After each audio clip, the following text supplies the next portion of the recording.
processo, nós passamos por diversos processos ao longo da vida. Eu, nesse momento, eu estou passando por um processo que eu já estou numa etapa muito avançada desse processo, mas eu estou passando pelo processo de reconectar com o meu feminino. Eu vou até mostrar aqui para vocês, porque eu vou contar essa história para vocês hoje. Eu vou mostrar para vocês quem eu era até mais ou menos alguns meses atrás, 1 ano atrás, praticamente. E aí vocês vão ver o que é a transformação. Realmente é algo, para mim, mudou muito. Até quando eu olho as fotos hoje, assim, eu fico, meu Deus. E há 1 ano e pouco atrás me falaram que essa transformação ia acontecer e que eu ia olhar para as fotos do passado e eu não ia me reconhecer. E eu não acreditei e realmente isso está acontecendo. Eu olho assim e penso, meu Deus, quanta dor eu carregava e eu não sabia. Porque eu era forte, na verdade eu não tinha outra opção, né? Eu tinha que ser forte. Então, eu achava que esse era o destino da minha vida, né? E aí, hoje que eu pude, na verdade, largar os pesos que eu larguei, eu me libertei a ponto de largar esses pesos, hoje eu vejo quanta força eu tinha que eu carregava isso. Vou mostrar para vocês aqui, vamos ver se vocês vão reconhecer essa pessoa. Nossa! Essa sou eu. Essa era eu. Parecia um menino. Agora eu vou mostrar uma coisa para vocês. Peraí. Aí agora, essa é a nova eu. Uau, parabéns! Ainda estou no processo, o cabelo ainda está crescendo, ainda estou me descobrindo, né, como mulher, das roupas que eu gosto, que eu não gosto, das cores que eu gosto, não gosto, porque eu também só usava roupa neutra, né, não gostava de muita cor, usava mais, era azul, preto, e naquela foto que eu mostrei especificamente, eu tava com uma camiseta que era emprestada, não era minha, por isso que ela era mais clarinha, assim, porque eu só usava cores escuras, cores fortes, pra meio que repelir, né, as pessoas. Então, as cores falam muito também. Então, tinha isso. Aí já começa aqui, eu já mostrei para vocês o que a gente vai... Eu vou contar essa história. Primeiro, como eu virei aquele menino e como aquele menino se transformou em mim hoje. Então, é essa história que eu vou contar para vocês. Cada história é uma história. São vários contextos. Claro que tem gente que já vem com essa carga, né? Dá para ver desde no iniciozinho ali da infância, já dá para ver. Tem gente que vai criando isso com o passar do tempo, mas o que eu posso garantir para você é que isso é fruto de um bloqueio emocional, tá? A homossexualidade, ela é fruto de um bloqueio emocional. E tem muita dor envolvida, tem muita dor por trás ali. A pessoa não escolhe isso porque ela quer. Ainda mais porque o preconceito, ele começa em casa. E eu já ouvi muitas vezes da minha mãe, por exemplo, que era melhor ter, que ela gostaria de ter, que ela não fazia ideia na época que ela falou isso, né? Mas ela falava, eu preferia, meu pai também falava, preferia ter filha puta do que filha sapatão. Então, o que acontece? São coisas que a gente tem que passar, né? Que a gente precisa ter muita força para se... E ninguém escolheria passar por isso porque quer, né? Então, é mais um processo inconsciente, é sistêmico, tem várias coisas por trás ali, mas é bloqueio emocional, não é natural, é antinatural. Né? Hoje eu entendo isso, é um papel, você aprende a viver num papel que não é seu, mas cada caso é um caso. Tem situações de pessoas que tomam hormônios, nunca foi o meu caso, mas eu tenho a companheira da minha irmã, que a minha irmã também tem um relacionamento homoafetivo, e a companheira dela, hoje... Agora eu não sei se ela ainda está tomando, mas uma época ela começou a fazer tratamento psicológico, ela começou a tomar hormônio, começou a todo um processo com acompanhamento médico para ela se masculinizar, né? Então ela tem barba, ela ficou com a voz mais grossa, enfim, vários efeitos, mas tudo isso parte de uma dor, né? Isso aí é uma armadura que a pessoa aprendeu a usar. Para ela, a vida dela é normal, para mim também a minha vida era normal. Eu achava que eu era assim, eu achava que eu tinha nascido assim. Então, agora a gente vai entrar um pouco mais a fundo aqui na história, você vai conhecer a minha história, né? E dessa minha história, muitas pessoas seguem um caminho semelhante. Nem todo mundo que tem essa postura, né, que você vai ver na rua, que tem essa postura, passou exatamente pelo que eu passei. Mas, com certeza, essa pessoa carrega muita dor e ela é bloqueada emocionalmente por N fatores.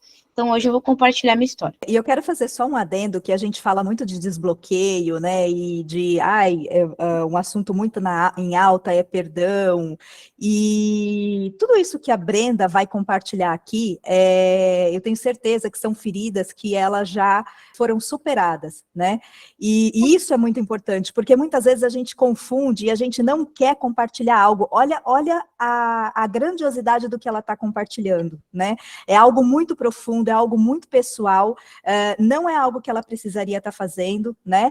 Mas ela entende a dor que passou, ela superou essa dor, teve uma superação incrível, né, referente a isso, e ela compartilha porque justamente ela foi destravada nisso, né? E a gente fala bastante sobre esse destrave e tudo mais, e muitas pessoas às vezes acham que é destravado, só que não volta no assunto. Então, a maior prova de que realmente houve a cura de todo esse processo, né, a cura o perdão, um monte de coisas que ela vai passar aí, é quando você toca nesse assunto, você se expõe numa amplitude tão grande assim, que você sabe que você vai ajudar muitas e muitas vidas, porque a exposição que ela está fazendo aqui, gente, é para transformar vidas. Eu tenho certeza que talvez hoje a gente não está vendo aquele resultado pequenininho, são micro resultados, mas pessoas vão ser transformadas a partir da história dela.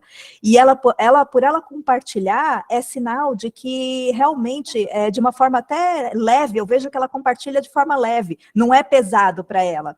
É sinal justamente do destrave, que muitas vezes a gente fala, eu perdoei, mas você não comenta sobre o assunto, você não toca, você não, sabe? Então, será que realmente está curado? Será que realmente está perdoado, né? Será que realmente você superou? Né? Então, acho que isso daí é uma coisa bem importante de ser colocada e de ser observada, tá, gente? O meu mundo comum, a etapa 1, é o quê? Eu era uma criança, eu sou a segunda, no caso, eu cresci acreditando que eu era a segunda filha do meu pai, ele tinha um filho do primeiro casamento, e quando ele se juntou e se casou com a minha mãe, eles, depois de 2 anos que eles tinham um relacionamento, eu nasci. Então, eu era primogênita ali da minha mãe e tinha meu irmão.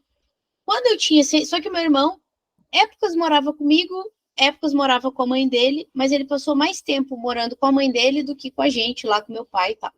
Ele tinha fases que ele vinha para casa. Então, eu cresci e não tinha muito essa presença do irmão mais velho.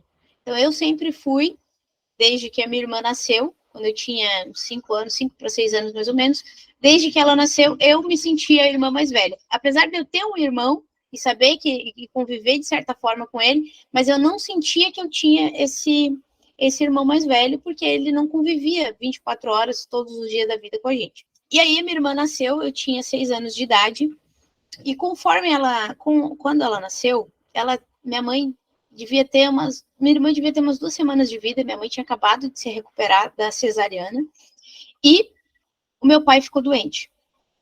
E nisso que meu pai ficou doente, minha mãe precisou levar ele para o hospital, precisou cuidar dele, e em muitos momentos que ela ia visitá-lo no hospital, ou ia levar alguma coisa para ele, enfim, não tinha, às vezes, as minhas avós, tanto a mãe da minha mãe como a mãe do meu pai, às vezes elas não podiam ir lá na minha casa para ficar com a gente, comigo e com a minha irmã.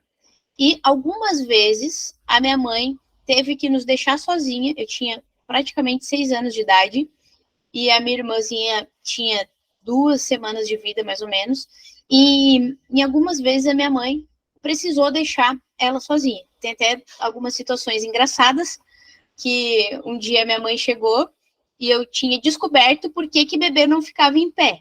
Porque minha mãe dizia assim, ó, não pode pegar a tua irmã, né? Não tira ela da cama. Se ela chorar, bota um melzinho na chupeta e dá para ela, né? Mas não mexe nela para ela não acordar. Então minha mãe deixava ela já de mamar de barriguinha cheia, já deixava ela de fraldinha trocada, deixava tudo certinho ali, era só para eu ficar olhando. Se chorasse, era para ir lá, bater na bundinha, dar uma chupeta, né? E dar essa atenção. E a minha mãe morria de medo que eu pegasse. Imagina, eu tinha 6 anos. Imagina o pavor dessa mãe, né? E a tensão de não ter o que fazer e ela ter que sair e ficar dividida, né, com a filha pequena, com a outra recém-nascida em casa. Um belo dia, eu estava observando a minha irmã, observando o pé dela, e eu olhava assim que o pezinho ela era redondinho, e eu pensei, mas é claro que bebê num caminho, o pé é redondo, vai ficar igual o João Bobo. Olha as ideias, né? O que eu achava. Aí um outro dia, eu não lembro se isso foram em vários dias, quantos dias foram, eu não lembro. Eu lembro desses episódios. Teve uma vez que a minha irmã não calava a boca, não parava de chorar, não parava de chorar. E aí toda vez que ela chorava, eu ia lá, botava o melzinho na chupeta, dava o melzinho pra ela, a chupeta com mel pra ela. Aí ela ficava quietinha, só que uma hora acabava o mel. E aí o que acontecia? Ela chorava de novo.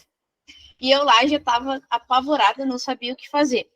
Até que eu pensei, não, tá na hora de trocar a fralda dela. De repente ela tá cocô, tá xixi, daí eu espiei, tava meio molhadinha a fralda, vou trocar. Aí eu fui trocar. Puxei ela tava na cama de casal, né?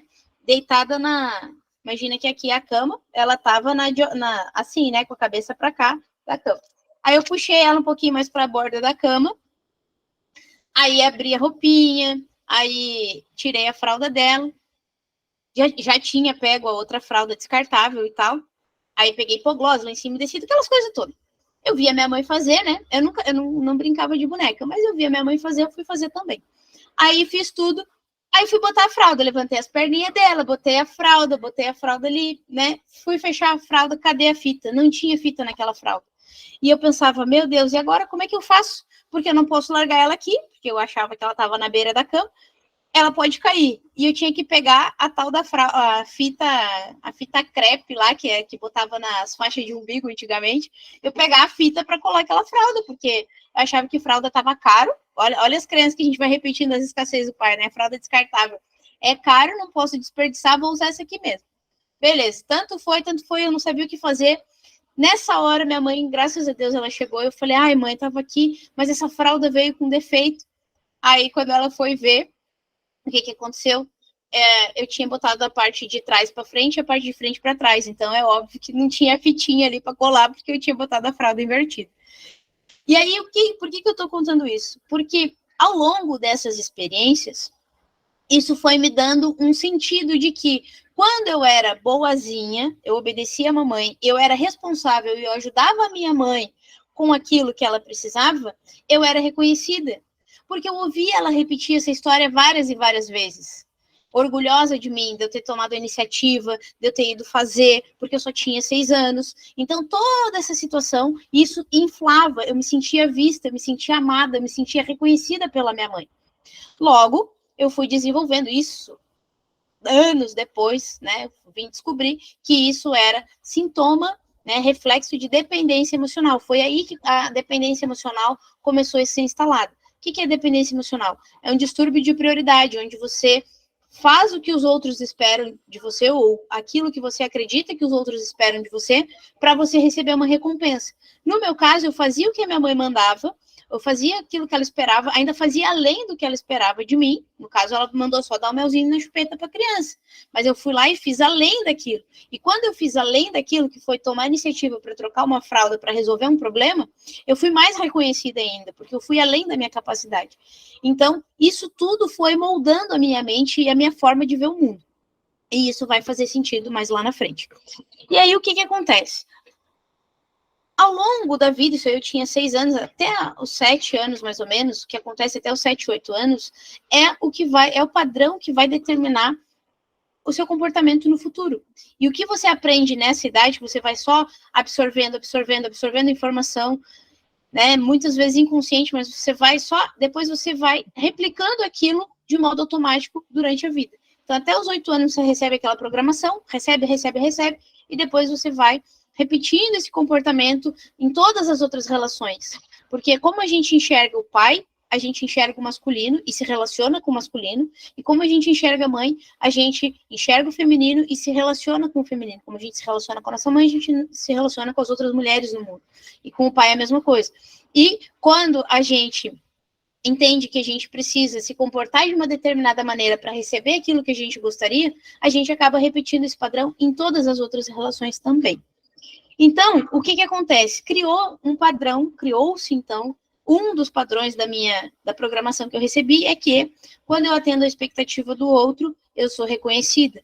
Quando eu supero os meus limites e tomo a iniciativa para resolver um problema, que não é da minha responsabilidade, mas até então eu não sabia que não era da minha e passou a ser da minha responsabilidade, eu também vou lá e recebo esse reconhecimento. Então, eu tenho que fazer o que os outros esperam e superar as expectativas deles, né? E não reclamar também, tem que ser a boazinha, né? Que é obediente, falou para não fazer, não faz, falou para não tocar ali, não toca. Então, isso aí tudo depois vai travando a vida da pessoa, mas lá quando é criança é tudo bonitinho, né? Beleza. O tempo foi passando e depois eu tive 11 anos, a minha mãe engravidou novamente, aí nasceu meu irmão caçula. E eu lembro que em uma das ocasiões, a minha mãe saiu também, e eu fiquei com ele, porque daí eu já cuidava, né? Eu já tinha essa obrigação de fazer esse favor, né? Da minha mãe sair e eu ficar com meus irmãos. E aí, quando o meu irmão nasceu, eu lembro que tinha uma vez que ela saiu, e eu fui trocar a fralda dele. Eu já tinha 11 anos. E no que eu fui trocar a fralda dele, eu me lembrei dessa situação com a minha irmã, e no fundo, eu esperei o reconhecimento da minha mãe. Só que aí não veio, porque daí eu já era grande, daí não foi mais novidade. Mas, inconscientemente, eu busquei aquilo. Claro que eu não tinha clareza disso, né? Hoje, lembrando da história, que eu tô pensando nisso. Então, eu fui lá, troquei a fralda do meu irmão e tal, porque ele também estava meio chatinho, chorando, e eu não sabia o que era. E, no fim das contas, foi numa busca de ter aquele reconhecimento. Só que aquele reconhecimento veio porque eu era pequenininha, era engraçadinho, né? Aí eu repetindo isso depois de grande, não deu muito certo. Enfim. E aí instalou-se esse padrão. E eu sempre, então, a partir de então, eu fui essa pessoa que fazia pelo outro, né? Eu priorizava o que o outro queria, o que o outro precisava, sempre prestativa, sempre querendo evitar conflito, sempre entregando mais daquilo que era exigido ou daquilo que era pedido. E aí a exigência era minha, né? Eu comecei a ter esse tanto a régua alta, né? Essa cobrança, essa autocobrança muito grande. E por que eu estou contando isso? Porque outras situações aconteceram em que a minha mãe queria voltar a estudar, e aí o meu pai não queria ficar com os meus irmãos. Nessa época, o meu irmão mais novo, eu tinha uns 13, ele tinha cerca de 2 anos de idade. E a minha irmã tinha uns 7, eu acho, ou 8, por aí. Não, eu tinha 13, ela tinha uns 7. Então, a gente tinha eu fazia teatro nessa época, e era contraturno, eu fazia teatro à noite.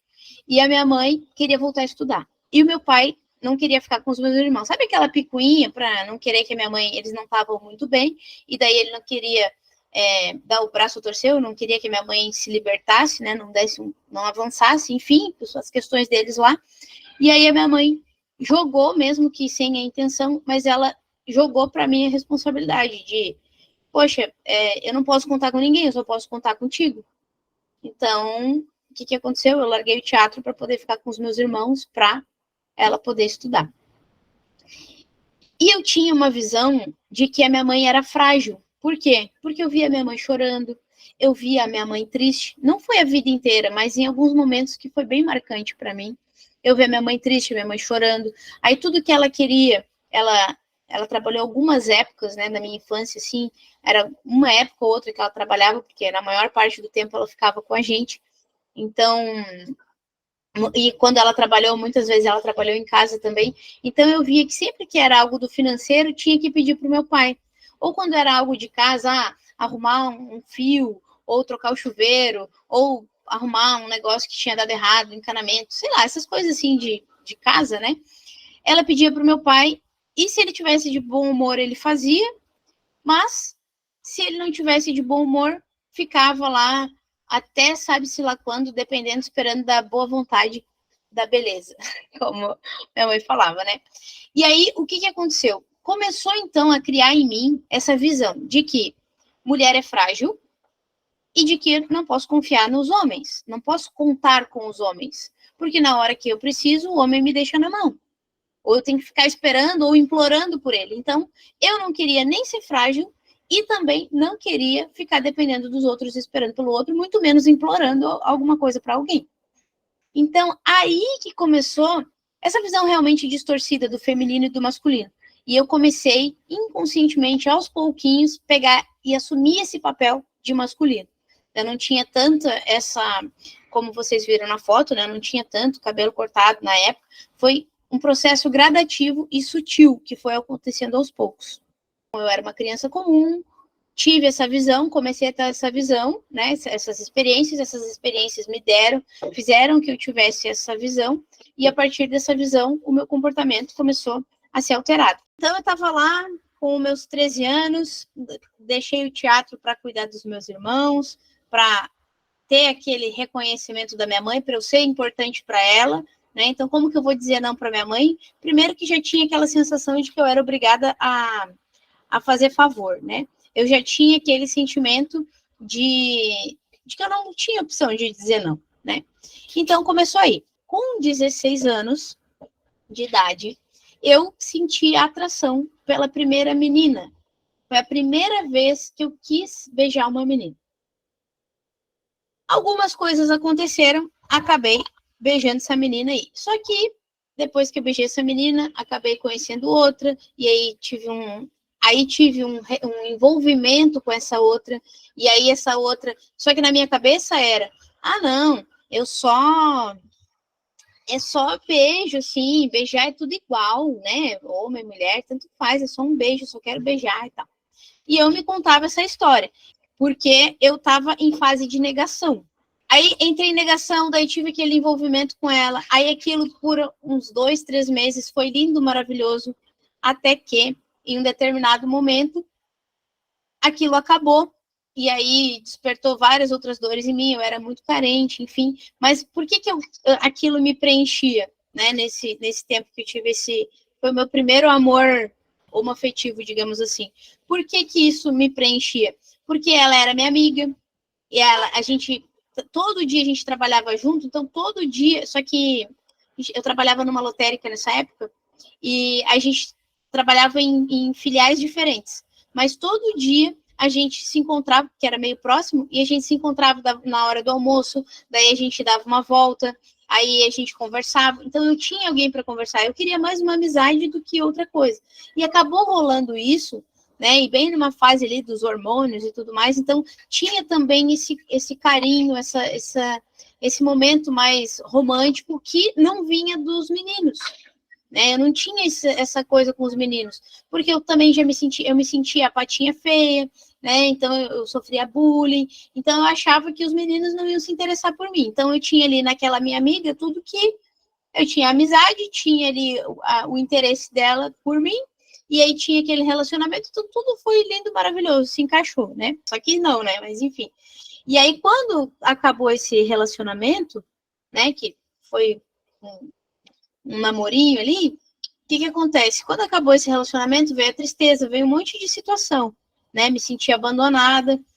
E aí eu comecei a ficar bem doida, assim, porque daí eu quis me tornar aquela pessoa que eu ouvia, né? Porque eu ouvia que homem era galinha, que não sei o quê. Então, eu comecei a ter mais essa energia, porque eu não queria mais sofrer, né? Eu já tinha sofrido na perda daquele amor. Só que a minha cabeça era uma confusão. Nisso eu já tinha 17, 18 anos. A minha cabeça era uma confusão. Eu não sabia o que eu queria, né? Eu tinha um amor que era meio que proibido, que eu tinha até reencontrado nessa época, que aí era com um menino. Então, eu ficava com menino, eu ficava com menina, era algo meio confuso. Nem eu sabia o que eu queria. Mas a minha desculpa de ficar com menina era porque beijo era tudo igual, porque eu não aceitava aquilo, né? Porque imagina, minha mãe já tinha falado, eu já tinha ouvido meu pai falar também, que preferia filha puta do que filha sapatão. Então imagina a cabeça e todo, né, o psicológico dessa criatura e o emocional que era, né? Então uma mistura daquelas responsabilidades, daqueles papéis, porque daí eu também, nessa época, eu trabalhava já, como eu comentei, que eu trabalhava na lotérica, e eu ganhava um salário mínimo. E o que acontece? Nessa época, o relacionamento do meu pai e da minha mãe, eles já tinham mais briga. Não sei se já tinha mais, ou se eu percebia mais brigas. E toda vez que eles brigavam, que era forte, assim, né, de ficar em dias sem se falar, eu olhava para aquilo e pensava que, poxa, eu não quero viver isso, né? Porque aí acabava que meu pai vinha encher meus ouvidos das coisas da minha mãe, né? Aí minha mãe ficava lá chorando pelo meu pai, aí meu pai falava as coisas meio que, sabe, como se a minha mãe tivesse errada. E aí eu ficava no meio daqueles dois ali, minha mãe triste, meu pai falando mal da minha mãe para mim. Então tudo isso foi alimentando a minha cabeça, a minha mente, e eu não queria aquela situação. E aí eu queria o quê? Eu queria que meus pais se separassem. E aí eu trabalhava e eu queria que a minha mãe mandasse meu pai passear, entendeu? Terminar com ele. Então, era toda essa confusão na minha cabeça. E qual era a minha fuga? Né? Era quando eu saía ficando por aí. Claro, ficava só de beijo, não era nada, né, mais profundo, mas eu saí ficando com muita gente e já assumindo mais esse papel masculino, né? Inclusive de marido da minha mãe, porque daí eu queria pagar as contas, a casa era própria, então só tinha que pagar água, luz e comida, né? Claro que o meu salário não dava, mas eu preferia ter pouco e ter paz do que não ter nada, né? Do que ter aquele caos ali, que também, quando eles estavam bravos, também as coisas não vinham em abundância, né? Então eu preferia ter menos do que o pouco que tinha lá, né? O meu pai com os cornos virados, digamos assim, que é uma expressão que eu usava, do que ficar ali alimentando aquela situação, vivendo naquilo. Mas no fim, a minha mãe nunca separou, para encurtar a história. Mas voltando pro meu ponto. Então, eu tinha essa coisa de ser o marido da minha mãe, né? De eu querer prover para ela, eu ganhava, no início, quando eu comecei a trabalhar lá, quando eu tinha 16 anos, que eu já voltei um pouco na história, mas eu ganhava R$ 240, e aí ela fez um cadastro para mim numa loja, ela me botou de dependente, porque era menor de idade e não podia comprar crediário. Olha só, já desde sempre comprando crediário desde o primeiro salário. E aí eu sempre aí eu fazia uma continha, comprava umas coisas para mim, comprava várias coisas, ficava pagando o mês. E sempre que sobrava um dinheiro, eu comprava um presente para minha mãe. Então, todo mês, quando eu ganhava o meu salário, recebia o meu salário, eu dava um presente para minha mãe. Toda vez que eu trabalhava o mês inteiro, recebia o meu salário, pagava meus carnês, dava um presente para minha mãe. Não era meu papel fazer isso. Então, eu já estava vivendo nesse papel errado. Nessa história de que não fico com menino, não fico com menino e com menina e tal, esse amor proibido que eu tinha, ele foi realmente o meu primeiro amor, foi meu primeiro namorado. Eu acho que foi meu primeiro namorado, sim, que eu falei em casa que eu tava namorando. Só que a gente já tinha se relacionado outras vezes com esse mesmo rapaz. Eu já tinha me relacionado outras vezes em outras épocas da minha vida. Me relacionei com 14, né, de dar uns beijinhos, depois com 15, depois com 16, e aí com 17 foi quando a gente assumiu um relacionamento em casa, né, que não era bem em casa, mas a gente assumiu esse relacionamento. Quando a gente assumiu esse relacionamento em casa, aí eu dei um passo a mais no relacionamento, como eu já conhecia ele há anos e tudo mais, aí eu não dava mais só beijo, fazia outras coisas também. O que aconteceu? Aí a gente namorou, acho que uns 3, 4, 5 meses em casa, não me lembro quanto tempo. Que não era bem em casa, porque quando meu pai descobriu que era o rapaz do namoro proibido lá, aí ele não deixou eu namorar, né? Quando ele descobriu que era o amor proibido, o dito cujo lá, ele não deixou eu namorar, mas não queria que entrasse em casa, então a gente se via 2 vezes por semana, 2 horas, terça e quinta, acho que era, das 7 às 9, acho que era.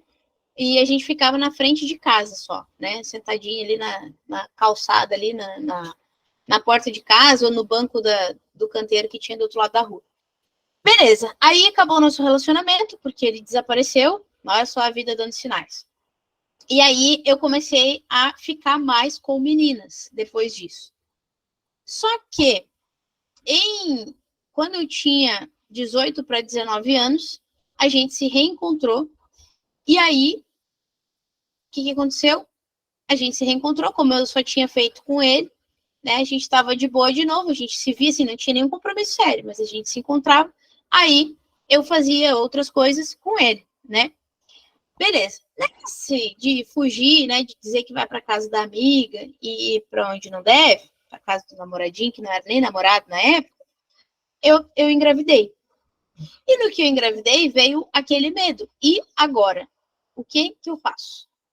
Porque minha mãe sempre disse que se eu saísse de casa, era para sempre, não ia voltar. Porque umas vezes eu ensaiei lá de falar que eu ia fugir de casa.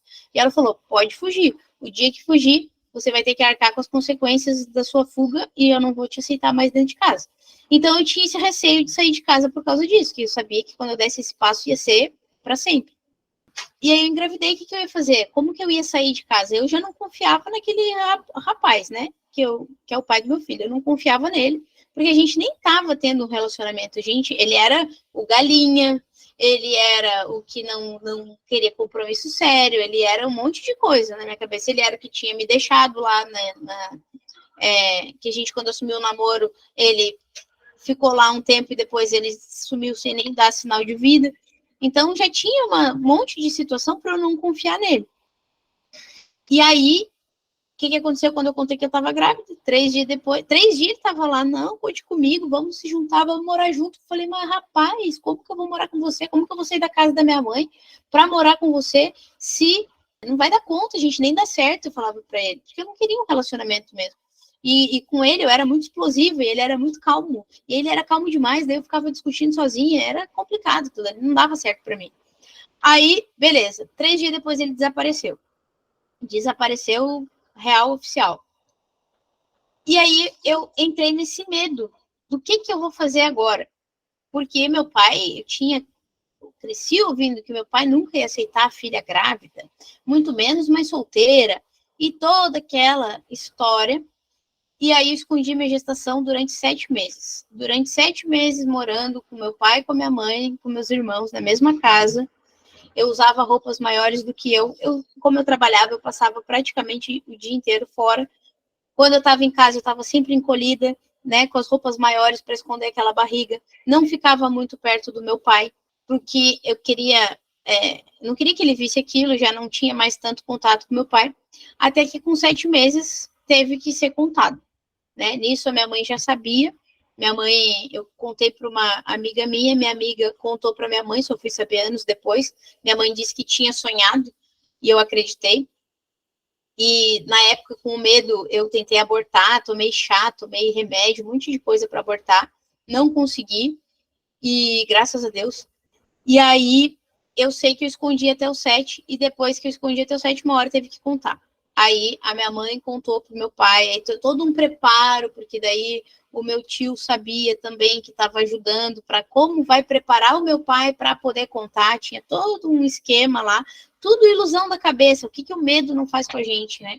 Então, a partir de todo esse medo, de toda essa tensão, eu tinha aquela gestação, eu não podia mostrar, e aí eu tinha que ficar escondendo, só que ao mesmo tempo que eu não queria a gestação, porque eu tinha medo do que ia acontecer, eu tinha medo do meu pai, eu tinha medo das consequências, né? Eu queria aquela gestação, eu queria aquele filho, eu queria viver aquele momento, mas eu tinha essa questão do medo, que o medo é tenebroso.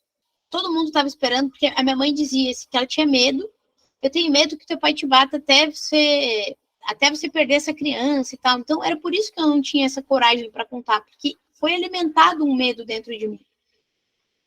E todo esse medo deu a origem, digamos assim, né, às minhas decisões. Porque daí eu quis abortar, aí eu quis fugir, eu quis um monte de coisa que eu não tinha como fazer, né? E aqui a situação parecia que não resolvia. E foram 7 meses realmente, sim, pesados na minha vida, pesados mesmo. E aí meu pai fica sabendo, decide não falar mais comigo, mesmo morando na mesma casa, ele ignorava completamente a minha presença. E para mim era bom, porque daí ele não falava comigo, não tinha essa coisa. Só que antes dessa fase dele ignorar minha presença, ele estava viajando, porque ele trabalhava viajando, ele foi para uma viagem, e aí nessa viagem, por SMS, ele mandava um monte de mensagem, né, falando um monte de coisa para mim, que eu nem me lembro, um monte de besteira, que eu era culpada de um monte de coisa, eu nem me lembrava disso, agora que eu tô falando para vocês que eu tô lembrando. Enfim, então esse foi os meus testes, né, tudo que eu tive que passar. Até que meu filho nasceu. No parto, faltou oxigênio no nascimento dele lá, eu passei por muito perrengue, eu fiquei muitas horas em trabalho de parto. Quando foi fazer o parto, eu desmaiei 2 vezes na mesa de parto, até que me levaram morrendo de contração, 8 horas de contração, assim, terrível. Aí fiz lá, desmaiei 2 vezes, não tive força para ter o meu filho de parto natural. O médico empurrava, ele era bem gordão, ele subia assim em mim, empurrava, e não saía a criança, porque realmente o meu osso não dilatou o suficiente.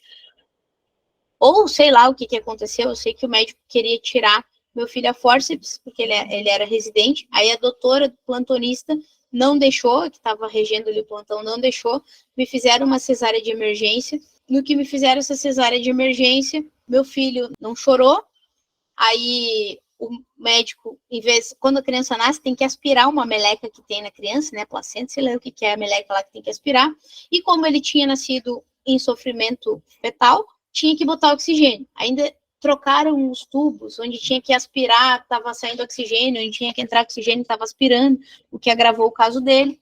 Depois, enfim, toda essa questão do meu filho ficou com sequelas, só que até eu saber que ele ficou com sequelas, ele foi para a UTI, ele ficou 23 dias na UTI, durante esses 23 dias, eu recém-operada de 2 partos, porque daí fizeram episiotomia em mim, então eu tinha pontos pelo parto natural, que não aconteceu, e eu tinha os pontos da cesárea também. Foi no inverno que ele nasceu, dia 29 de julho, frio lá na minha cidade, chuva lá no Rio Grande do Sul, chuva e tudo mais, bem numa época de chuva ele nasceu, e todos os dias, às 11 da manhã e às 6 da tarde, né, eu ia visitá-lo na UTI. Ficava alguns minutos, meia hora, né, que era o tempo lá, que era de meia hora, 1 hora, acho que era a visitação, ficava aquele tempo lá com ele. Num dia, depois eu ia para casa e tal, mas num dia eu tava lá, eu quase desmaiei com ele, assim, né, na UTI. Aí as moças lá, as enfermeiras da UTI, falaram, UTI pediátrica, né, neonatal, elas falaram para mim assim, ó, vai consulta com o médico. Aí eu desci, estava no hospital, desci pro plantão, fiz uma consulta, aí eu estava com muita febre, fazia dias já, mas eu achava que era do leite, porque eu tinha muito leite, e aí não era do leite, aí descobriram uma infecção, me internaram, porque eu estava com uma infecção muito grave, para descobrir que infecção era essa, né? Na verdade não era uma infecção, era uma bactéria que eu peguei no útero. Enfim, nesses dias eu fiquei 2 semanas, 14 dias, internada, eu estava com anemia, tomando sulfato ferroso de 6 em 6 horas, eu tomava 6 tipos de antibiótico, eu passava o dia inteiro com soro pingando com remédio, né, penicilina e um monte de remédio na minha veia. Aí, o meu filho saiu, essa foi a aprovação suprema, né? E aí o meu filho saiu da UTI, nós saímos, e aí começou uma nova jornada, onde eu tinha que aprender a lidar com aquela pessoa, que aquele bebê saiu do hospital sem saber mamar e com sonda de alimentação. Então, e não se sabia o futuro dele. Por quê? Porque quando é um adulto e tem um AVC, a gente consegue entender as sequelas que ficaram. Só que um bebê que não tem, o cérebro não está desenvolvido, só Deus pode saber o que vai acontecer no futuro dessa criança, o que vai desenvolver, o que não vai. Porque tinha, sim, havido uma morte de milhares de milhões de neurônios, né? Foi uma anóxia neonatal, uma falta de oxigênio no cérebro muito grande, mas que não sabia, porque o cérebro tem neuroplasticidade, um monte de história, então não se sabia como que ia ser, como que ia ficar o caso dele. Então foi uma outra, ao mesmo tempo que foi a recompensa eu levá-lo para casa, também foi uma outra jornada. E aí, nessa jornada toda, muitas provações, muita coisa aconteceu na minha vida, e aí entra um outro ciclo de jornada do herói, até que, em 2012, o meu filho faleceu. Quando o meu filho faleceu, um pouco antes dele falecer, alguns meses antes dele falecer, eu conheci uma menina. E aí eu estava me envolvendo com ela, né? Assim, a gente se via e tal. Até então ela era minha amiga, mas a gente dava uns beijos de vez em quando, né? Porque eu conheci ela com esse intuito. E aí, beleza. a gente tinha a gente ficava, digamos assim, né? E aí, no que a gente ficava, começou a ter realmente uma amizade. Porque aí ela começou a namorar, voltou com uma ex que ela tinha, e aí a gente ficou realmente na amizade. Só que eu alimentava aquela paixão por ela, alimentava aquele sentimento. Só que ao mesmo tempo ela era minha amiga, eu ia para casa dela, eu pegava meu filho, e quando eu queria sair daquele caos, eu pegava meu filho e ia passar um fim de semana na casa dela, ela morava com os pais dela ainda, mas eles sempre me acolheram, ela, os pais dela, os irmãos dela. Então, tipo assim, tinha uma família prontinha ali para mim, e aí eu peguei meu filho e eu fui para essa outra família, né? Essa família me acolheu.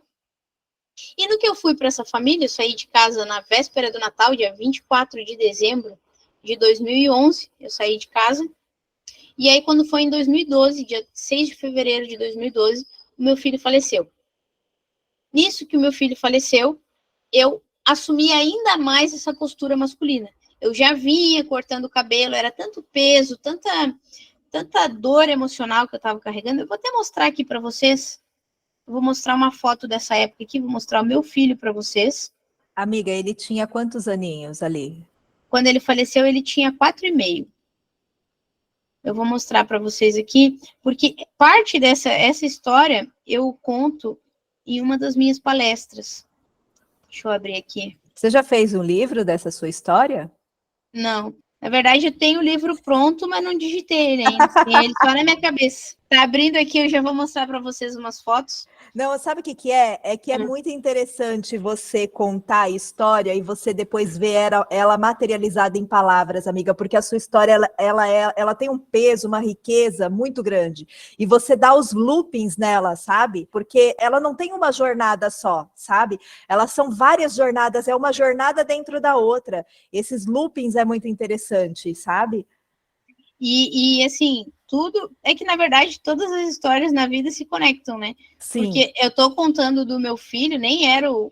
Porque eu posso escrever um livro só da história dele, né? Da história com ele, digamos Isso. assim. Mas isso está intimamente ligado à minha homossexualidade. Não à homossexualidade em si, mas ao papel masculino que eu assumi. Deixa eu compartilhar aqui a tela com vocês. Ó, aqui em 94, só para voltar ali, em 94 foi quando a minha irmãzinha nasceu. Olha já as roupinhas que eu usava.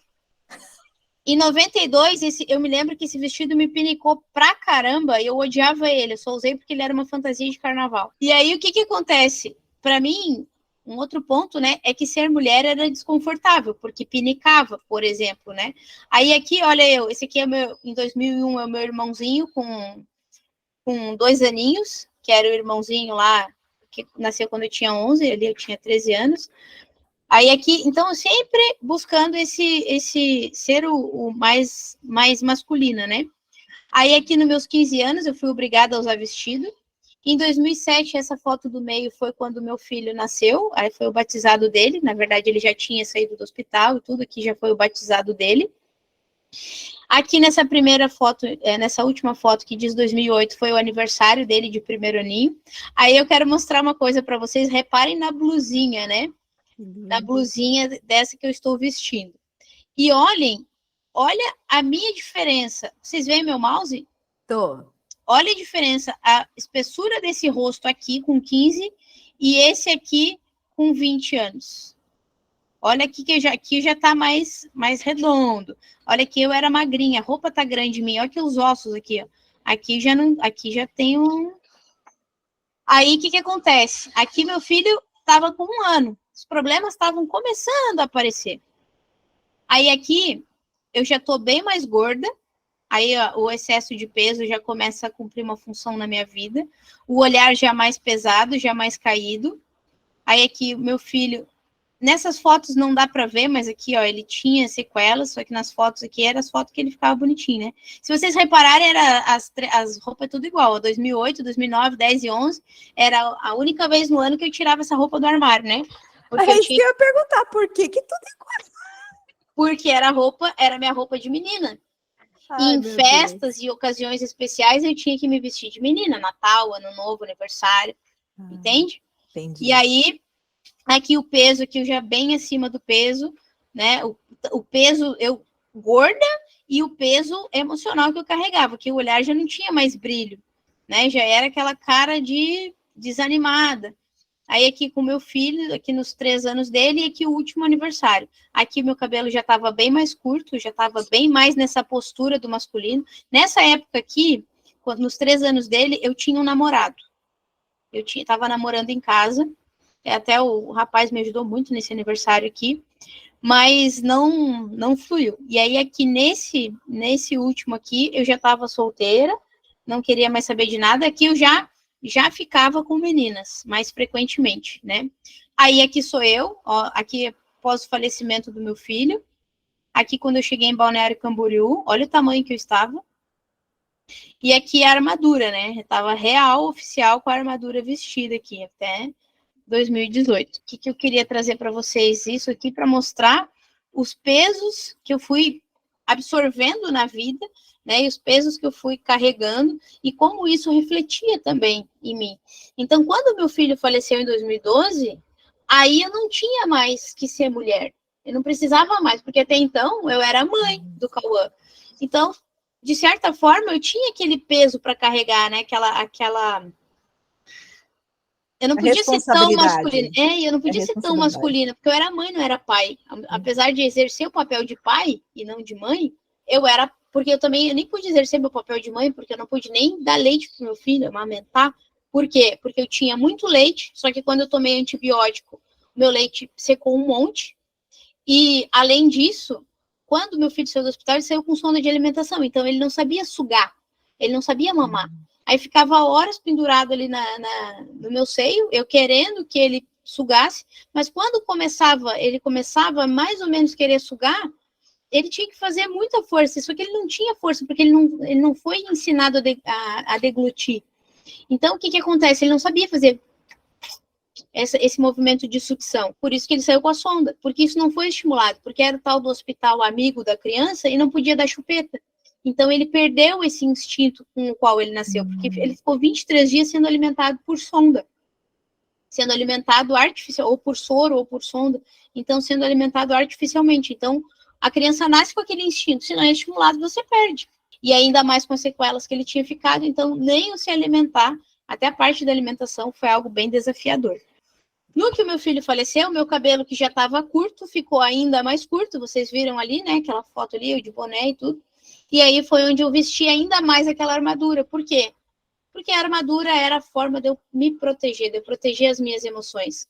As meninas falaram antes ali, que parece que eu não tenho sentimento. Não é que você não tenha sentimento, é que tem tanta dor ali, que qualquer coisa que você parece que sinta pode desencadear uma cachoeira de emoções ali. Então é melhor fingir que não sente nada. Tem tanta dor que é melhor fingir que não sente nada, se anestesiar. Fingir que tá tudo bem, né? Não, tá tudo bem.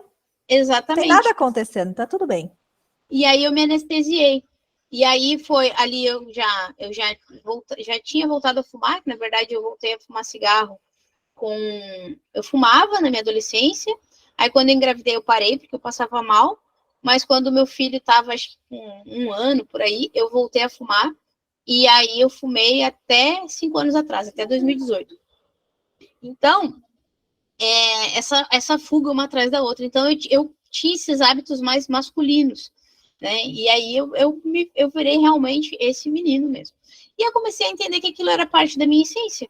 E depois eu vim para Balneário Camboriú. Inclusive, quando eu me mudei para cá, eu vim com essa minha companheira, que era a que eu tinha ido morar com meu filho na casa dela e dos pais dela. Aí, depois que meu filho faleceu em fevereiro, em maio teve uma desavença dela com a mãe dela, e aí eu peguei e convidei ela para morar comigo. A gente alugou uma kitnet lá onde a gente morava, a gente foi morar junto, eu e ela, aí já como um casal. Aí a gente moramos juntas, e aí passamos alguns anos, e aí em 2015 viemos para Balneário. Quando chegamos aqui, deu alguns meses, a gente separou, ela voltou para o Rio Grande do Sul, e eu fiquei aqui em Balneário. E aí, nessa época, eu já me relacionava só com mulher. E aí, passaram-se uns tempos, e ela foi embora, vim para cá em 2015, Aí ela foi embora início de 2016. No final de 2016, eu conheci uma outra menina. Namorei com ela. Foi um relacionamento super tóxico, abusivo. Nossa, fiquei 1 ano e 5 meses com ela. Foram, assim, ó, os anos mais estressantes, os meses mais estressantes da minha vida. E aí, em 2018, eu terminei com ela. E no que eu terminei, eu quis ficar sozinha. Nesse ficar sozinha, eu fazia boxe. Aí eu parei de fumar. Aí eu comecei a fazer trilha. Aí eu comecei a empreender de novo. Abri o espaço da Herbalife na época. E as coisas foram acontecendo. Quase 1 ano depois, já estava lá 8, 9 meses solteira. Aí eu não ficava com ninguém, nem de beijo, nada. Não queria absolutamente nada relacionado a relacionamento, a ter uma pessoa, sabe? Nada. Não, nem ficava com ninguém, nem dava nem selinho em ninguém, nesses meses todos. E aí eu comecei a me sentir muito sozinha.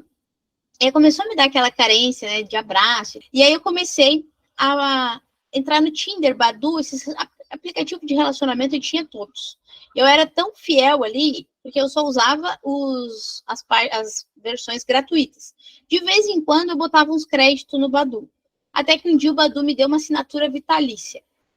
Aí, nessa assinatura vitalícia, eu dava like em todo mundo. Dava like em todo mundo, porque eu queria conhecer gente. Então, se a pessoa vinha... Até se eu não tinha interesse nenhum físico na pessoa. Tinha umas pessoas que eu dava like porque era bonitinha. Mas as outras eu dava like em mim e eu dava like nas pessoas também. Pra quê? Pra me conectar com novas pessoas. Eu queria conhecer gente nova. Sair de casa, conversar, sabe? Espairecer, eu precisava disso. Até que eu conheci a Chay. E aí, a gente teve um relacionamento desde 2019.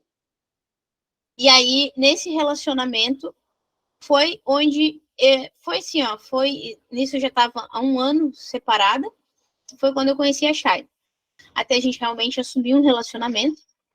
E aí, a gente assumiu esse relacionamento e a gente começou a construir esse relacionamento.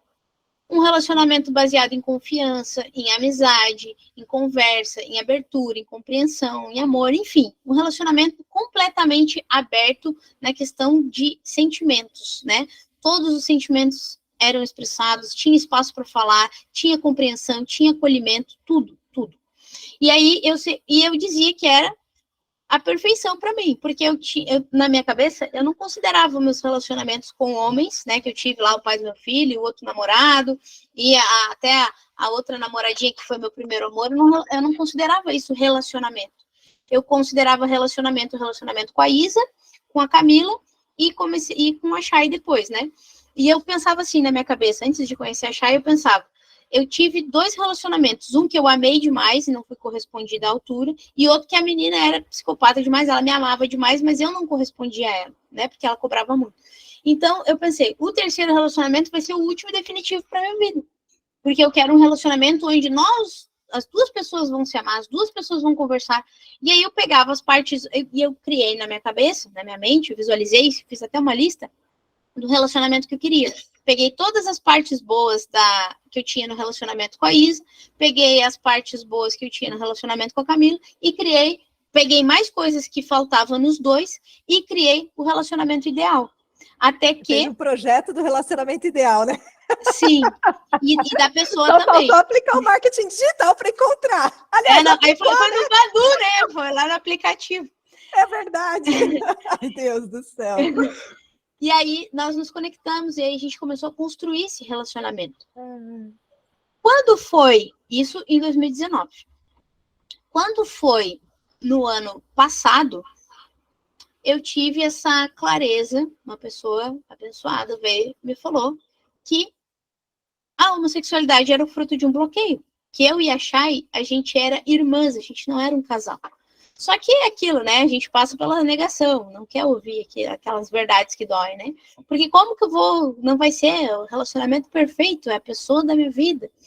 Então, não tinha possibilidade de não ser ela, não via nada fazer o nosso relacionamento terminar, porque realmente tem muito amor, muita confiança, sabe, o nosso relacionamento em si, não estou falando do relacionamento romântico, mas a nossa relação em si tem muito amor, tem muita confiança, tem muito respeito, tem muito tudo, assim, sabe?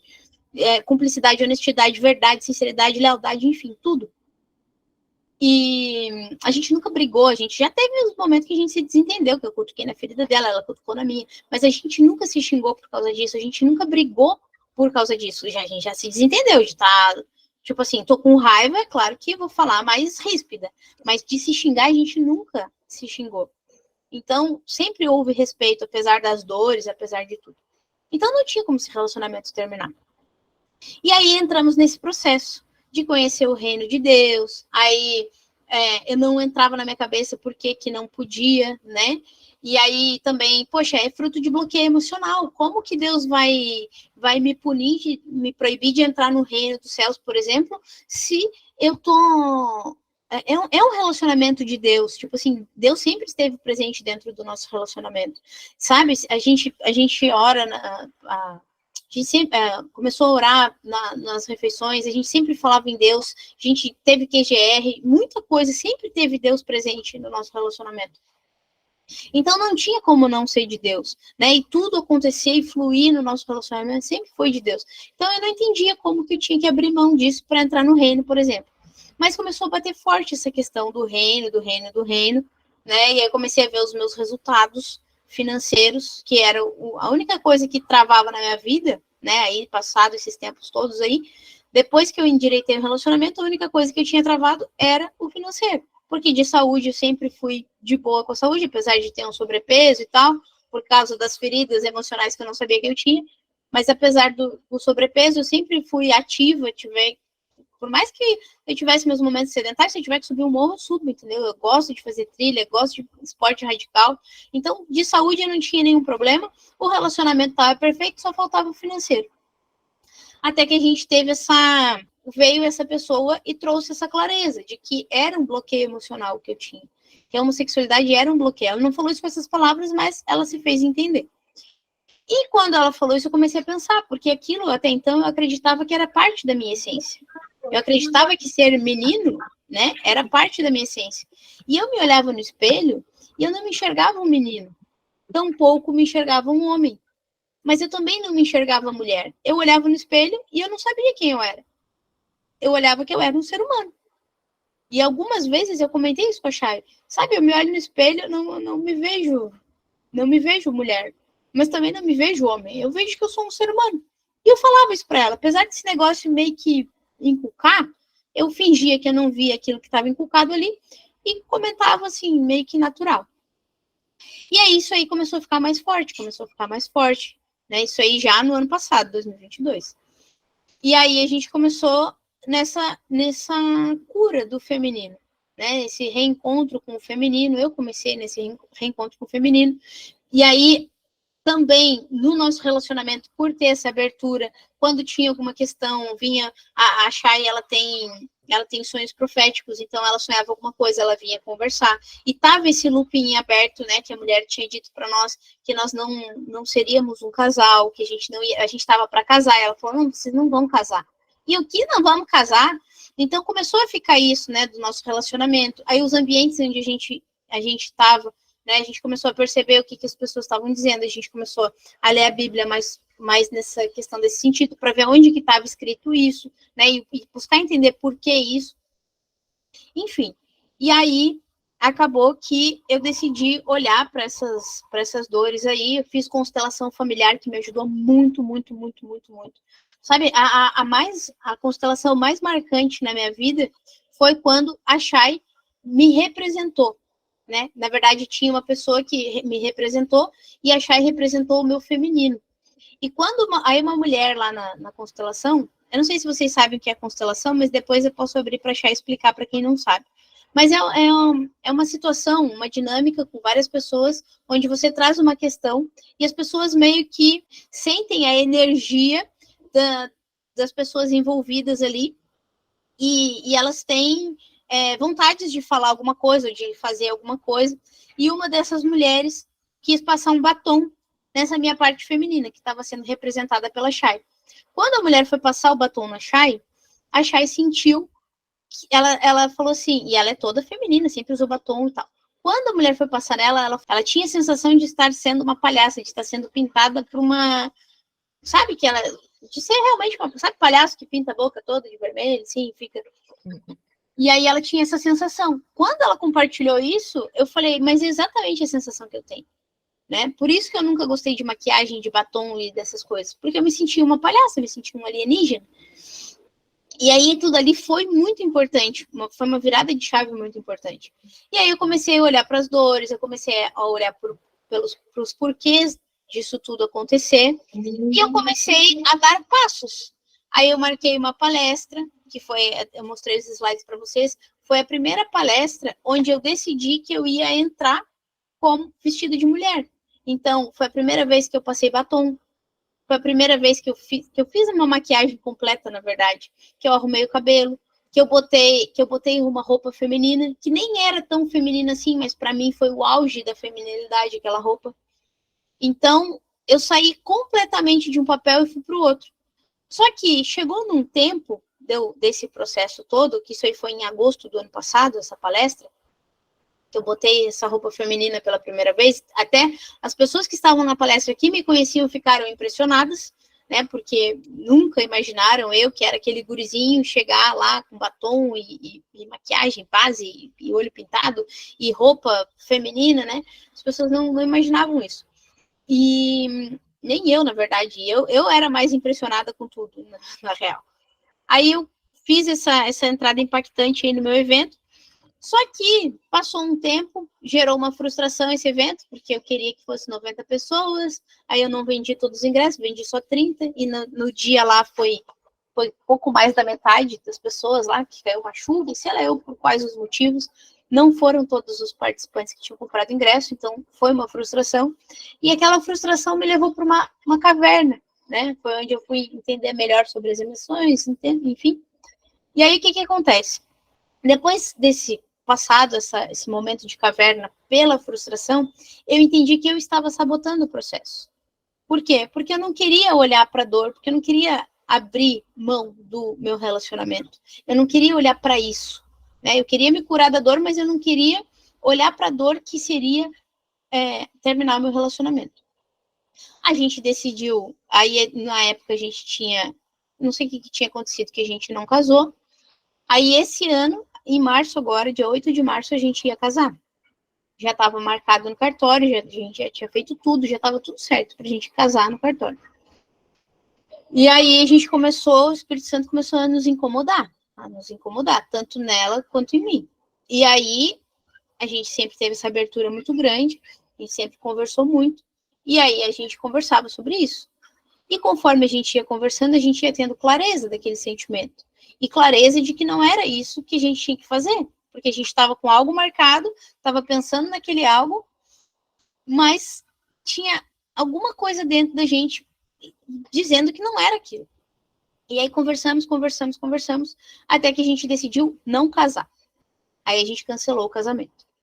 E aí a gente pegou também e a gente entendeu que a gente tinha que entregar o nosso relacionamento para Deus. Porque eu tive o entendimento que aí veio, assim, eu não sou estudiosa da Bíblia, mas eu leio a Bíblia e tenho muitas coisas que marcam mesmo, me tocam. E eu comecei a falar todas as passagens, assim, ó, porque nunca é para tua regressão, qualquer coisa que aconteça na sua vida sempre vai te levar para um nível maior, um nível acima. Né? Só que você tem que ter consciência, porque senão, se você deixa para o destino, você vai ladeira abaixo. Mas quando você está num processo consciente, você vai para cima. Então, nunca é regredir, é sempre uma evolução. E aí, poxa, aquilo incomodando, porque até então a gente já não tinha mais relacionamento, até então a gente era noiva, aí a gente decidiu que não casaria mais, a gente deixou de ser noiva. A gente já não era mais namorada, a gente não era mais nada, romanticamente falando. Só que a gente mantinha esse relacionamento. Só que tinha esse sentimento de que uma hora ia acontecer alguma coisa. Inclusive, eu fiz uma constelação com ela, e na constelação que eu fiz, apareceu o marido.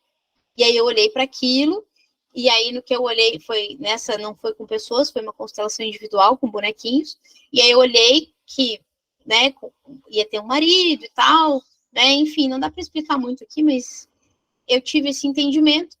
E aí eu comecei a ver que realmente o negócio ia evoluir.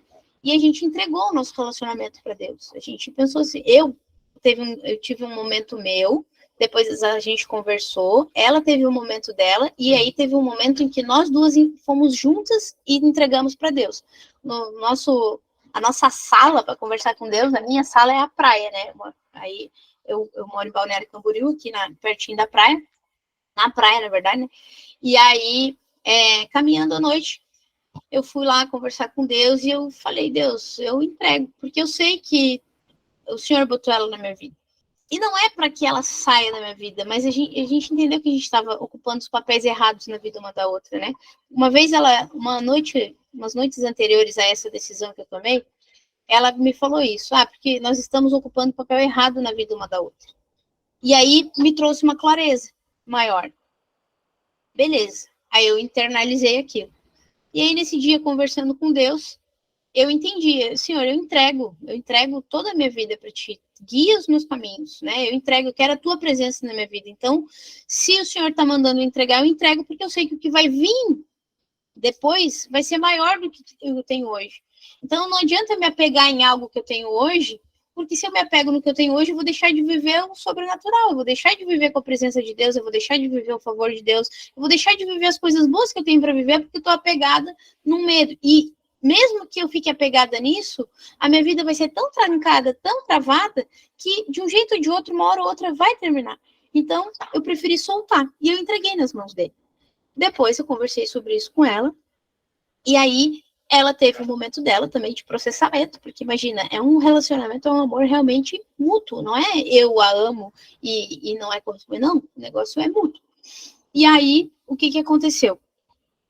A gente pegou e decidiu, nós duas, ela teve esse momento onde ela entregou também, e nós duas pegamos a nossa aliança num dia e nós entregamos, jogamos até no mar, né, simbolicamente, falando que a gente entregava porque a gente confia nos caminhos do Senhor, né, a gente quer viver o nosso real propósito na Terra. E aí eu entendi o porquê que a homossexualidade é um bloqueio, ou, aliás, porquê que os homossexuais não herdam o reino dos céus. Porque nenhum bloqueio que você tem, se você é bloqueado, emocionalmente bloqueado, você não vai herdar o reino dos céus. Por quê? Porque você não vai exercer governo nessa terra. Se você não exerce o governo aqui, você não tem como reinar lá. É simples assim. Então, não é que você não possa ser salvo. Pode, só não vai reinar. Por quê? Porque tem que ter governo, você tem que ser maior do que o pecado. A homossexualidade é um pecado por quê? Porque é um bloqueio. Tudo que é um bloqueio emocional é fruto do pecado. É fruto do fruto que a Eva comeu. Então, quando você vive no papel errado, você está pecando. Porque se você vive no papel errado, você não está vivendo a sua história, você está vivendo a vida de outra pessoa. Você está querendo ocupar um papel que não é seu, um lugar que não é seu. Então, se você é emocionalmente dependente, se você é emocionalmente adoecido, né, se você não cura os seus bloqueios, você não acessa determinadas coisas. E tá tudo bem para quem não quer. Só que eu quero profundidade na minha vida. Eu decidi profundidade em tudo na minha vida. Inclusive e principalmente no relacionamento com Deus. Então, se ele mandar fazer, eu faço. Se ele mandar entregar, eu entrego. E eu confio tanto nele que eu sei que, embora eu entregue, o que ele vai me retornar é 100 vezes mais do que eu estou entregando. E olha que é um preço alto. É um preço altíssimo que a gente está pagando. E, há um tempo atrás, nós estávamos conversando, e nós decidimos que nosso relacionamento não teria amanhã. Ele teria, né? Nosso relacionamento não tem amanhã, ele se encerra hoje. E hoje, daquele dia, nós encerramos aquele relacionamento romântico, sempre falo, né? O relacionamento romântico. Nosso relacionamento continua sendo amoroso, nosso relacionamento continua sendo de amizade, nosso relacionamento continua sendo tudo que era antes, só deixou de ser romântico. E a gente deixou de alimentar aquilo que fazia o nosso relacionamento ser um relacionamento romântico. Então, certas brincadeiras, né, certo beijo, sabe, essas coisas de casal, a gente parou de alimentar. É fácil? Não é fácil, porque eu ainda a amo, só que é mais leve agora. Por quê? Porque apesar de eu ainda amá-la romanticamente, porque é um processo que ainda estou vivendo, apesar de eu amá-la ainda romanticamente, nós não alimentamos mais esses comportamentos românticos, porque a gente sabe onde a gente quer chegar. Então, não existe recaída, porque se a gente recair, a gente está dando passo para trás na nossa vida, não é no relacionamento. A gente está dificultando para o nosso lado os objetivos que a gente quer alcançar. Então, a gente tem clareza disso, a gente tem abertura disso, e aí estou no processo, né? E cada vez mais me colocando em situações onde eu floresço o meu feminino. Porque até então, eu falei para vocês, mostrei até a foto, eu só me vestia de menina, lá naquela época, quando era data especial, aniversário, Natal, Ano Novo, Páscoa, sei lá, algum evento. E ainda, inconscientemente, eu ainda carrego isso. Eu gosto de estar mais confortável no dia a dia, que eu não quero mais isso na minha vida também. Mas, tipo assim, para ir na esquina passar um batom. Agora eu tenho prestado mais atenção para eu fazer isso, para eu passar um batom para ir na esquina, não na esquina necessariamente, mas assim, vou em qualquer lugar, passo um batonzinho, boto um brinquinho, aí eu vou ter um brinco maior, porque meu brinco começou gradativo, né? Agora ele já está maiorzinho. Então, todo um processo para trazer essa feminilidade para fora. Porque se bobeia, o padrão vai puxar, porque eu ainda não estou 100% curada. Por quê que eu não estou 100% curada? Porque eu ainda sinto um sentimento de amor romântico, digamos assim. Mas por quê? Porque a gente alimentou tanto isso nesses anos que a gente ficou junto, que não vai ser em um mês que vai, pum, né? Não Tem é um instantâneo, processo. não dá para ser Não é instantâneo. Ô, Brenda, olha, eu não estava sabendo, tá, gente, de nada disso. Eu sabia da história dela até uma certa parte. Não sabia que o relacionamento tinha terminado. E eu vou te falar uma coisa, amiga. No dia que eu te conheci. Só um ponto. O relacionamento não terminou. Nós encerramos um ciclo, o que foi a ciclo. parte romântica. Fechou, só a parte romântica. Exatamente. Exatamente. Porque, assim, a amizade, existem fatos em comuns que não vão acabar nunca. Eles vão permanecer. Eles vão permanecer. E é, na verdade, a liberdade de uma com a outra que vai permanecer, né? Se vocês souberem lidar com isso, né? E você sabe que na época que eu te conheci, quando você contou a sua história para mim, isso foi em fevereiro, provavelmente você estava para casar em março, né? Uhum. Me veio um nó na garganta, e veio assim, eu não sei se foi o Espírito Santo, o que foi, falou, essa história não é a história dela, essa história não é a história dela, e isso vinha na minha cabeça e batia, do dia que eu te conheci. Olha isso. E isso ficou no meu coração, e depois a gente se afastou, eu não sei se você lembra, né, você foi trabalhar no seu grupo, tal, foi crescer, né, de acordo com os seus projetos no seu grupo, eu acabei montando o meu grupo, e aí a gente estava na correria e tudo mais.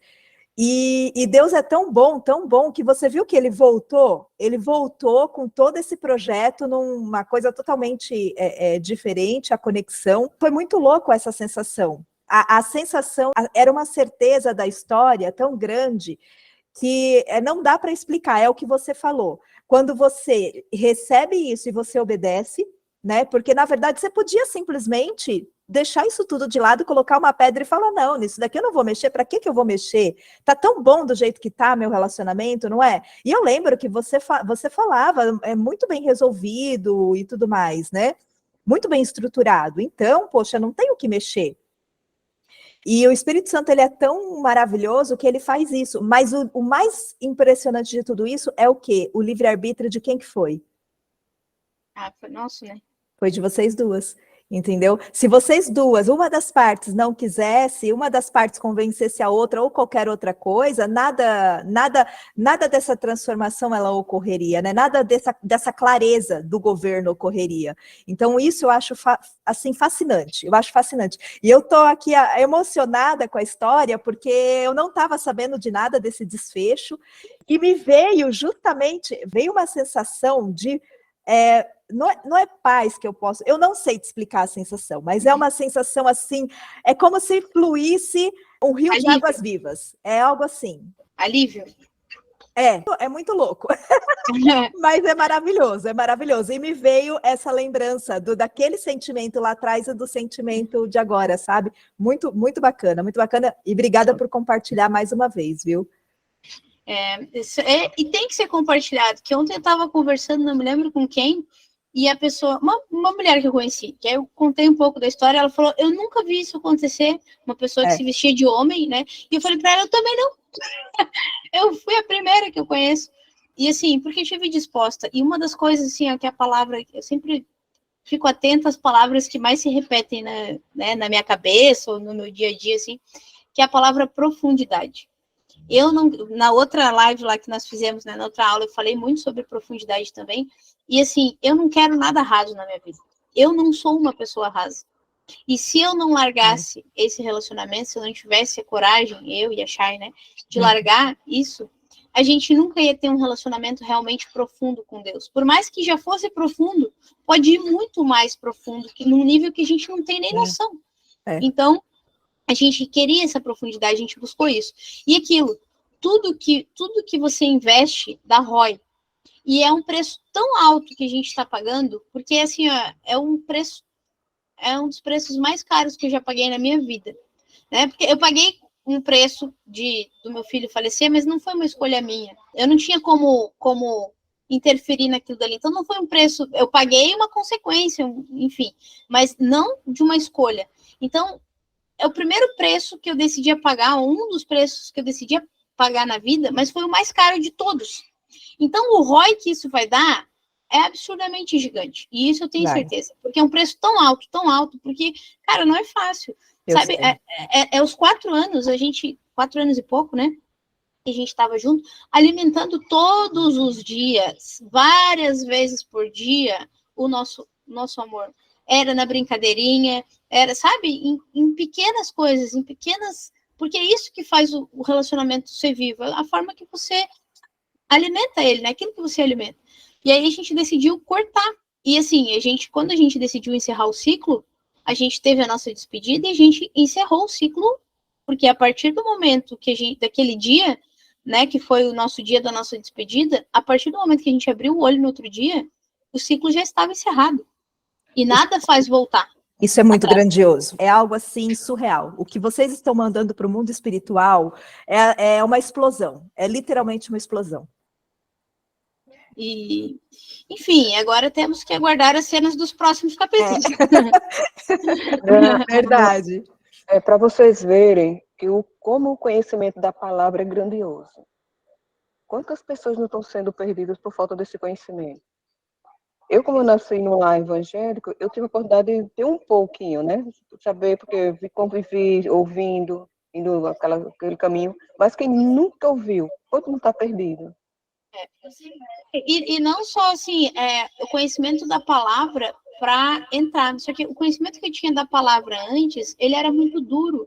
Ele me condenava por eu ser homossexual, eu era uma pecadora, o meu pecado de homossexualidade era maior dos que traíam a mulher, ou dos que matavam, dos que roubavam, enfim, né? Então, das referências que eu tinha, né?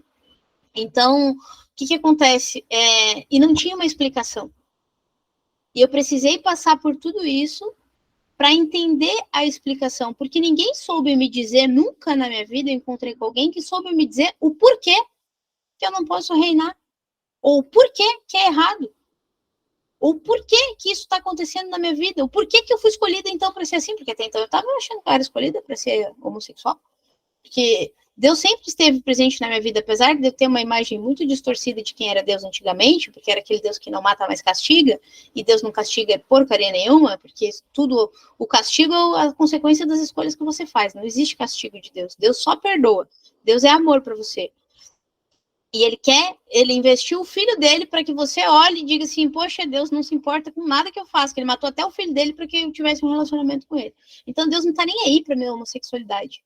Eu só não vou reinar se eu continuar sendo homossexual, porque eu não vou dominar, eu não vou governar esse corpo. E se eu não consigo governar esse corpo, eu vou conseguir governar o quê? Como é que eu vou governar se eu sou escrava de bloqueios? Então, eu tenho que superar os meus bloqueios. Não é só o homossexual que não vai reinar.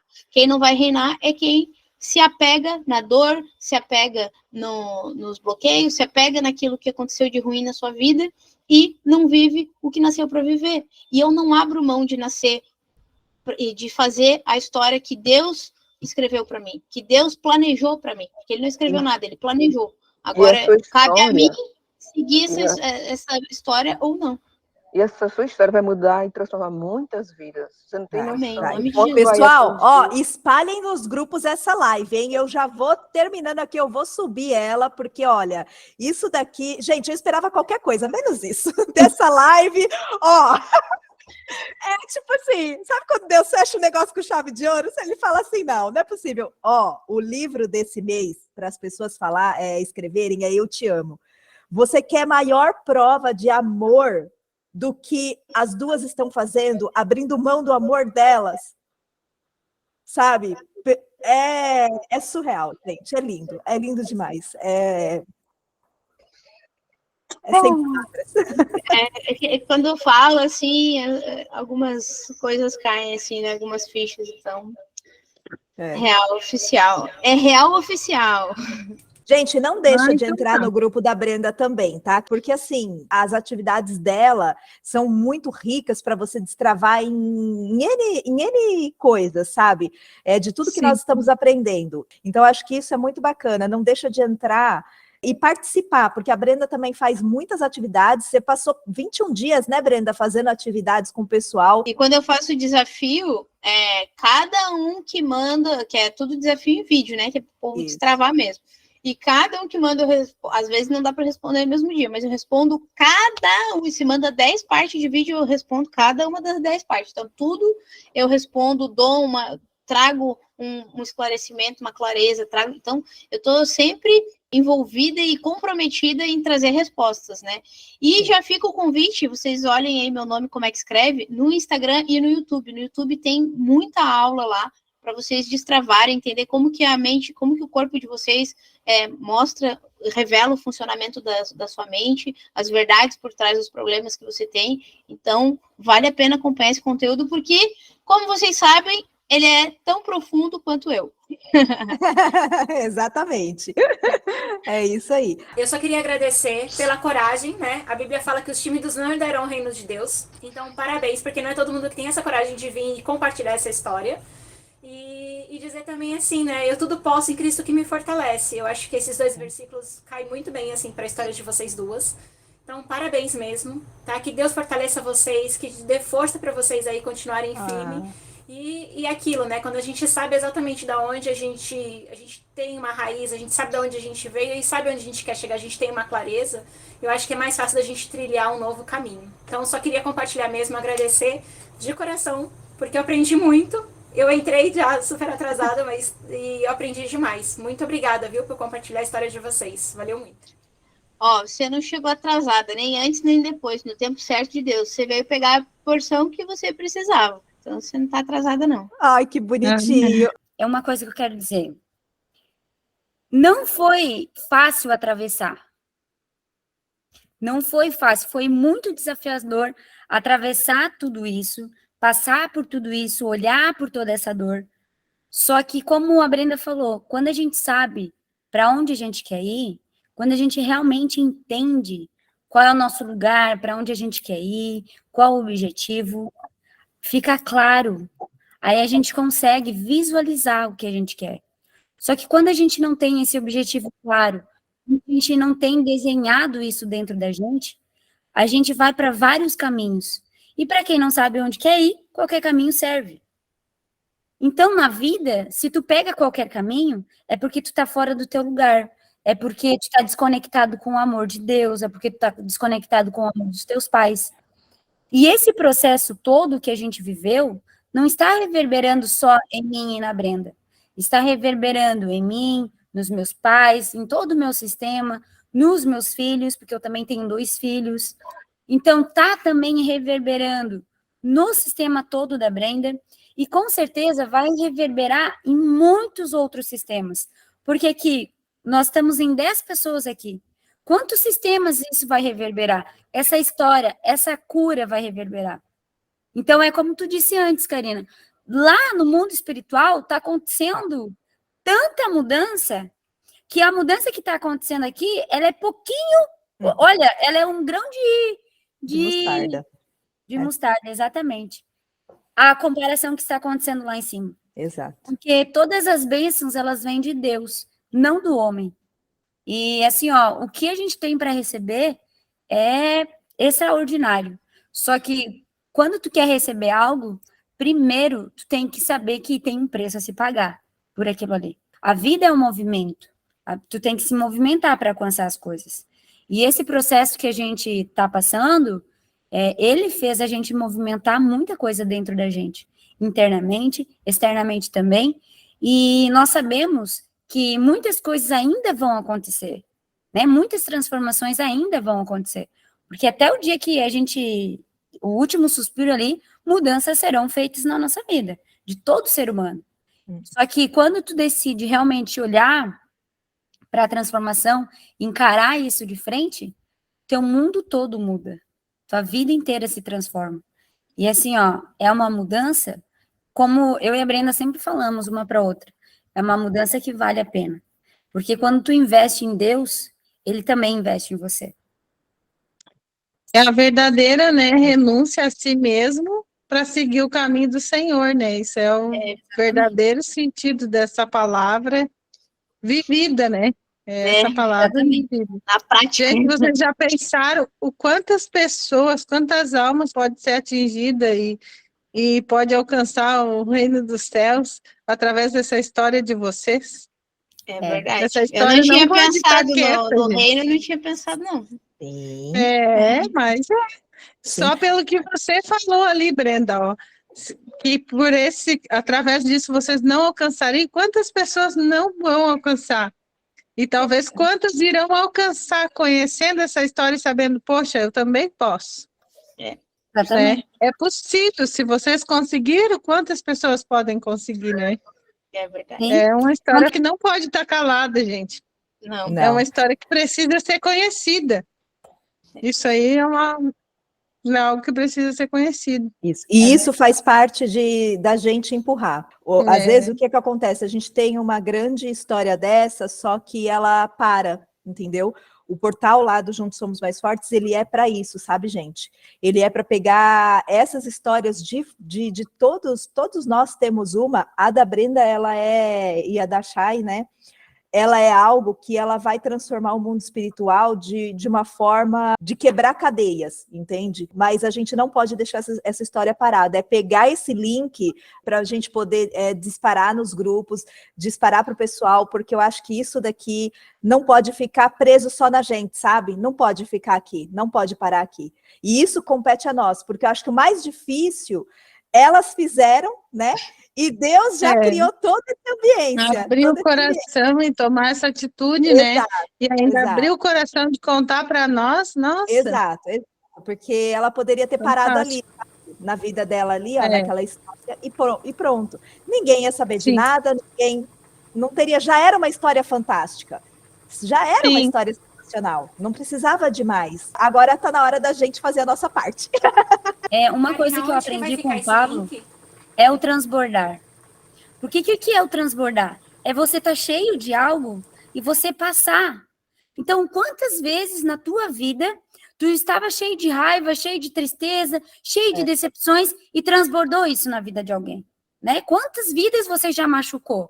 Claro, eu sei que não foi de propósito muitas vezes, mas você transbordou isso.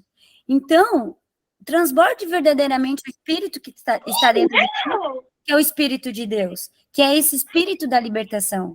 Então, o transbordar, nós estamos aqui hoje transbordando uma parte da nossa história, abrindo. Então, agora, por exemplo, muitas pessoas vão também transbordar quando disparar esses links, na própria vida, estão aqui para escutar, para absorver. Quanto da nossa vida nós transbordamos para cada uma de vocês? Pois é. E ouvindo a Chay e a Brenda e pensando, meu Deus do céu, que emoção poder ler a história dessas meninas. Que coisa extraordinária que Deus está fazendo na Terra através da vida de vocês. Meu Deus, é incalculável, a gente não consegue nem falar a dimensão disso. Vai ser um estrondo na Terra.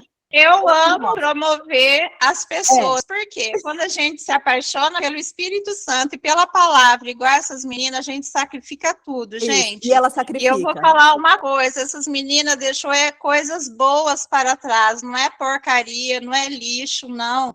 Era só um sentimento apegado à carne para se apaixonar pelo Espírito uma da outra, que é o Espírito Santo de Deus, gente. Você imagina que algo precioso na Terra, a manifestação do reino de Deus através de duas pessoas extraordinárias caminhando juntas em unidade, destravando centenas, talvez milhares de casais que estão aprisionados na carne, gente. Aleluia. Caminhando Amém. destino ao inferno. E vocês não, vocês estão convertidos ao Espírito Santo, com um coração aí restaurado, apaixonado assim uma pelo Espírito da outra. Então, Aleluia. de verdade, é espírito, alma e corpo. Existe uma aliança aí vamos falar assim, é o homem tripartido, uma paixão, espírito, alma e corpo. Não era só corpo. Vocês tinham uma paixão, um tesão, um beijo na boca, relacionamento íntimo só do corpo. Mas Deus fez uma aliança, espírito, alma e corpo. Imagina a explosão no inferno que vocês vão causar de restaurar os corações e as famílias. Isso é power demais, é muito poderoso. Eu estou muito apaixonada na história de vocês. Eu quero muito poder ler ela, gente. Por favor, me dê essa honra. Eu preciso dessa honra, viu? A gente vai fazer esse livro aí. O que eu achei mais interessante foi a sua transformação.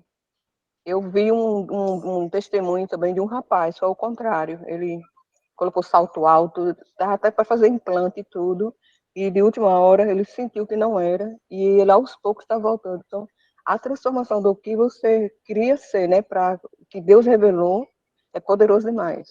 É uma mudança muito grande.